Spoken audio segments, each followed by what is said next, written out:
Bueno, buenas noches a todos y a todas. Seguramente la Fundación me ha invitado a compartir este lugar por ser un discípulo de Trías, un vecino y una especie de heredero político que defendió siempre en su militancia política sus fundamentales tesis intelectuales y políticas. Habiendo aquí presente compañeros, también vecinos y discípulos de Trías, que lo conocieron y se vincularon a él incluso antes que yo, como es el caso de Eber Freitas o como es el caso de la profesora Cira Pedrazzi, aquí presente y compañera de militancia de toda la vida. No solo tuvimos con Trías un vínculo político, tuvimos un vínculo personal y estuvimos cerca de él hasta unos pocos meses antes de su muerte en 1980. Además de compartir la militancia. Y entonces quiero hacer una brevísima reflexión,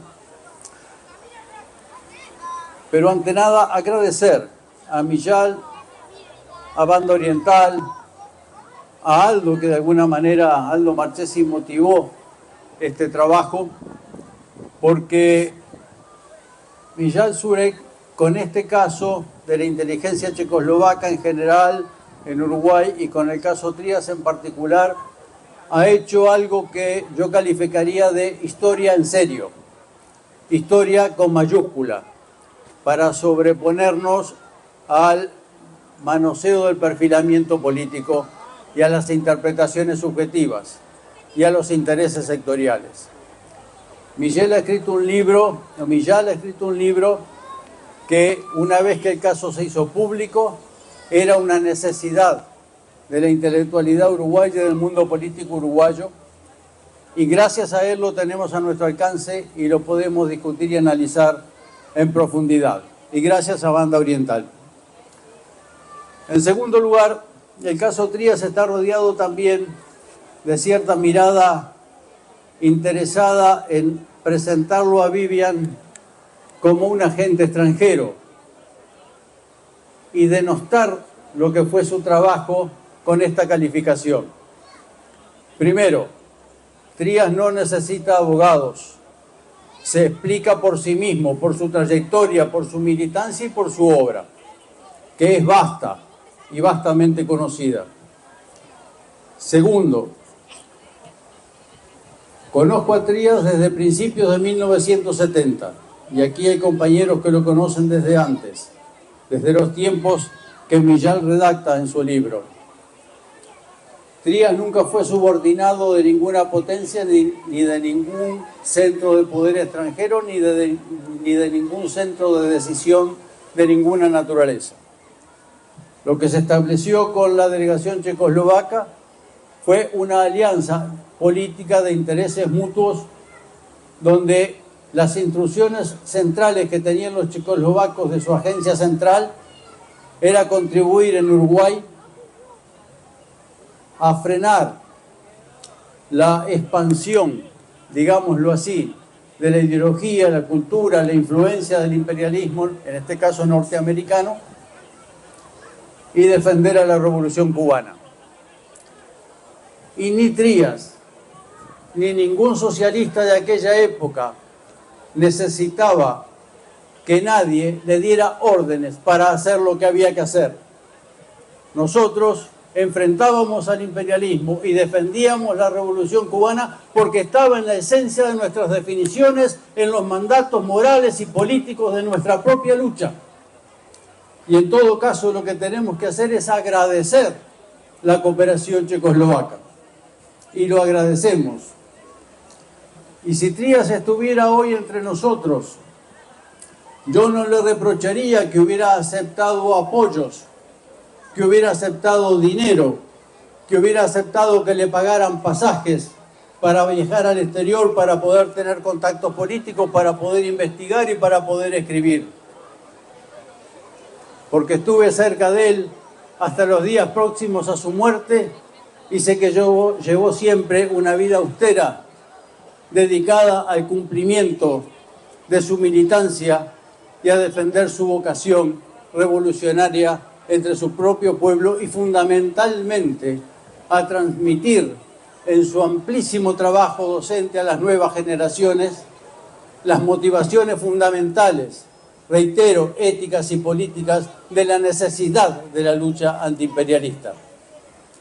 Nunca vivió con lujos, nunca vivió a una manera burguesa ni extravagante, vivió en forma austera, como era además la forma de vivir y sigue siendo de todos nosotros, porque esa era la forma de ser esencial de un militante de esa naturaleza.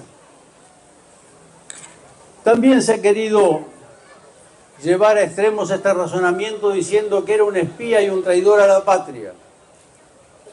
Vivian era un hombre que pertenecía a un pequeño partido donde no teníamos ni siquiera poder suficiente para acceder a lo que hoy en día los politólogos llaman el Estado profundo.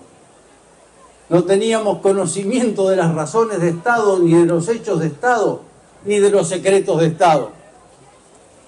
Y Trías no hubiese podido jamás revelar cosas que no conocía.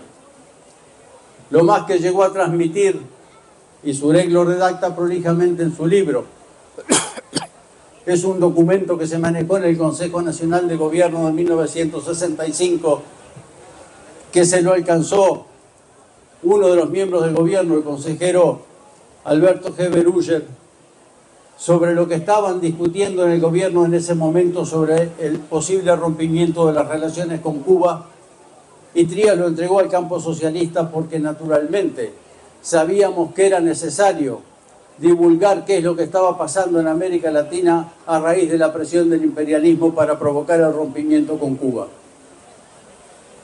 Y como dije hace un momento, si Trías viviera hoy, si yo lo volviese a tener adelante como tantas veces lo tuve, como discípulo, como vecino, como amigo, como compañero militante, le diría, usted hizo lo que había que hacer. Usted cumplió con su obligación de militante internacionalista en contra del imperialismo y a favor de la lucha de liberación de nuestros pueblos y del socialismo, porque en esa época la lucha era internacional y era una obligación internacionalista de todo militante ser solidario, ser aliado y cooperar con las fuerzas que luchaban en contra de los enemigos comunes.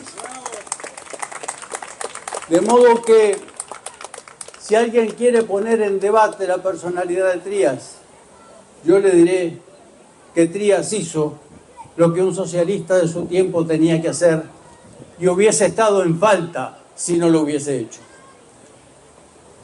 Hay un capítulo extraordinariamente importante, ilustrativo del libro que quiero señalar aparte, sé que no tenemos mucho tiempo, que es la cooperación de los checos con el diario Época, que marcó una época del 61 al 67. Ahí en Época se escribieron cosas que los checos solicitaron que se publicaran y financiaron muchas veces el diario Época, que era difícil de financiar. También fue financiado por los cubanos, fue financiado por los brasileros del exilio, fue financiado por los uruguayos, fue financiado por una amplia fuerza, una amplia alianza de fuerzas, de gentes que en la cultura y en distintos ámbitos luchábamos por la liberación y por enfrentar al imperialismo.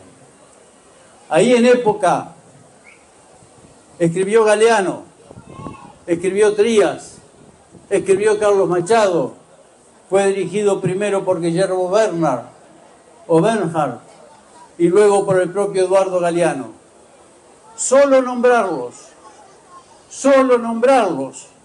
es rendir un homenaje a la lucha por la liberación nacional y el socialismo de este heroico pueblo uruguayo que en esa época supo enfrentar en condiciones absolutamente desventajosas una ofensiva imperialista que en la década del 60 cobró un ímpetu extraordinario. Época finalmente fue cerrado, no resistió, fuimos clausurados, los partidos y los grupos políticos que trabajaban allí fueron ilegalizados al asumir el gobierno de Pacheco Areco Y fue en esa época que Cira Pedrassi, Fleitas, yo y otros tantos que están aquí ingresamos al Partido Socialista.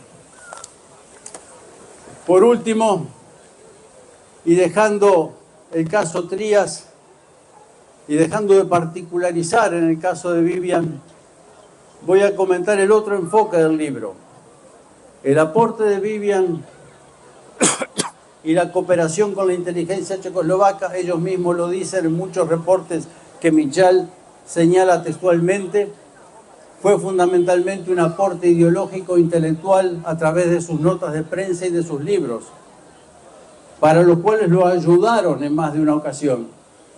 Michal cita, por ejemplo, la importancia del financiamiento del viaje que Vivian hizo a Perú para la publicación del libro Perú, Fuerzas Armadas y Revolución, que entre paréntesis es uno de sus libros más importantes en materia de estrategia política, porque allí Trías expuso con absoluta claridad los errores estratégicos trágicos de la teoría foquista que se puso en práctica en América del Sur, que se atribuye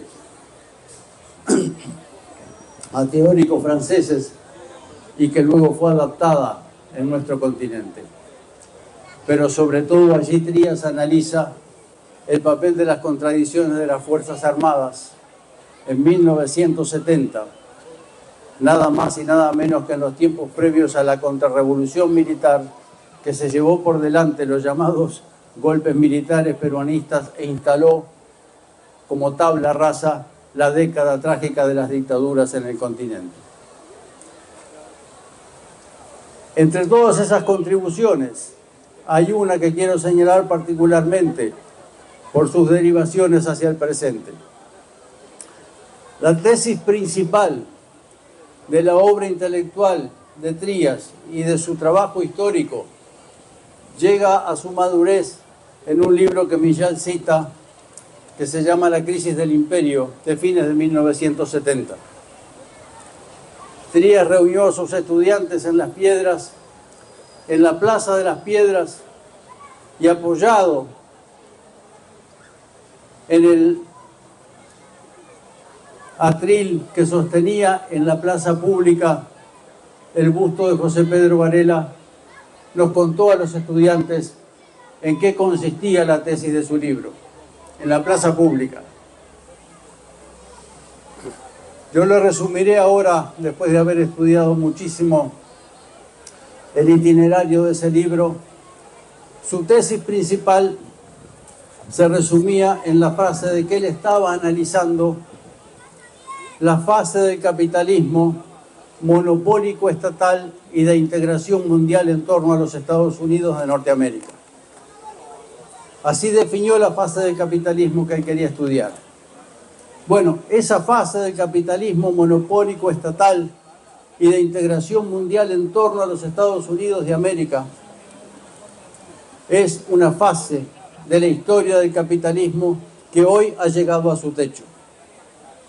Y el mundo global está rediscutiendo en esta volcánica multipolaridad que se está constituyendo cómo el mundo global de hoy supera la fase capitalista monopólica estatal y de integración mundial en torno a los Estados Unidos de América.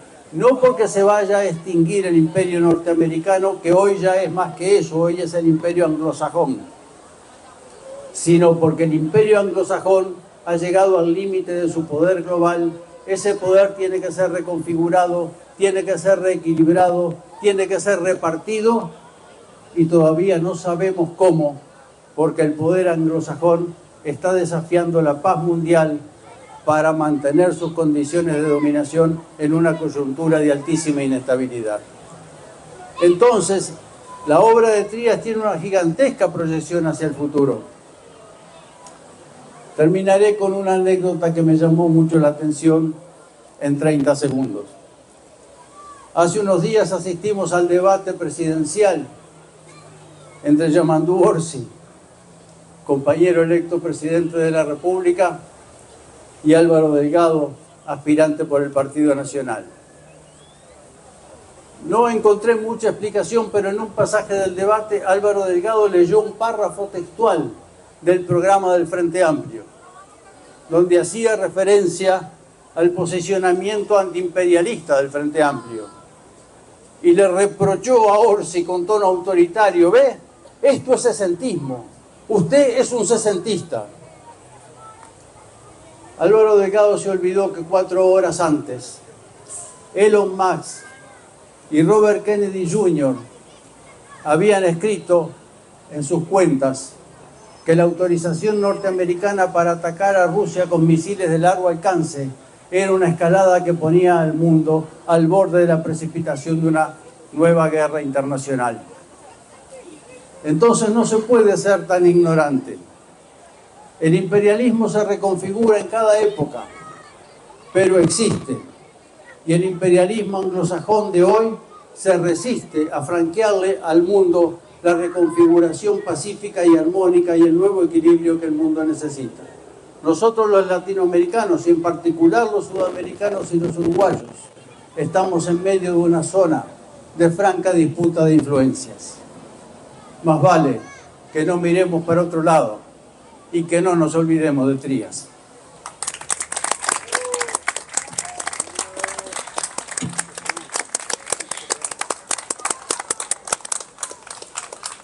Bueno, nos vamos.